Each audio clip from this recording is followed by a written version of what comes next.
pathologist and lead author for the technical session, RTI and Readers at Risk. It was recently presented in February at the Illinois Speech and Hearing Association Convention. I'm Karen Dolan. And I'm Amy Kurth. Our session at ISHA detailed how the speech-language pathologists in our district use their knowledge and expertise in the area of vocabulary to create universal screening probes for grades 4 through 8. The screeners were designed to generate local normative data in order to identify fluent readers with limited comprehension. In our first preview video, I mentioned that we had created an RTI intervention model for students identified with our screening probes. Well, I'm excited to share the news. That presentation is scheduled at NSSED for February 26th. As you know, NCLB and RTI require the use of research-based materials with a small group, short-term, intensive intervention model. Efficacy has to be established via a random controlled study. Sounds like a lot to ask, doesn't it? Well, we did it, and you can too. We created spreadsheets that quantified the results of our data collection at each grade level. Here is the spreadsheet from grade 6.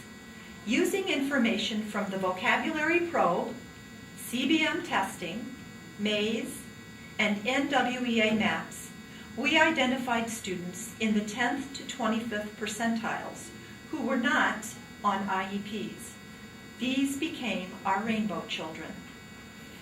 Groups of 4 to 6 students were selected at each grade level either for participation in the program or as random controls. 54 students, grades 4 through 8, participated in the program. After the 6-week intervention was concluded, all students were re-administered the NWEA standardized test. This spreadsheet documents the differences at 5th and 6th grade between NWEA fall and winter scores for the reading portion of the test.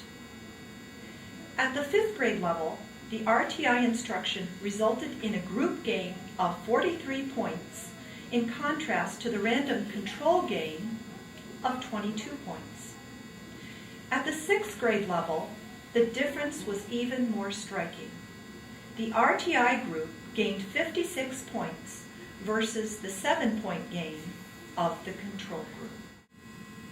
At the presentation, you will learn how to identify interventions that demonstrate evidence-based practice principles.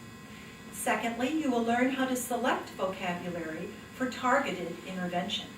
And third, you will learn how to design an intensive RTI program and evaluate efficacy. Does this approach to vocabulary intervention make a difference?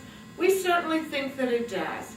We would like to encourage you to set it up, do it, and then prove it. And please get back to us with the things that you found out in your own study. Speech pathologists are already the acknowledged experts in vocabulary.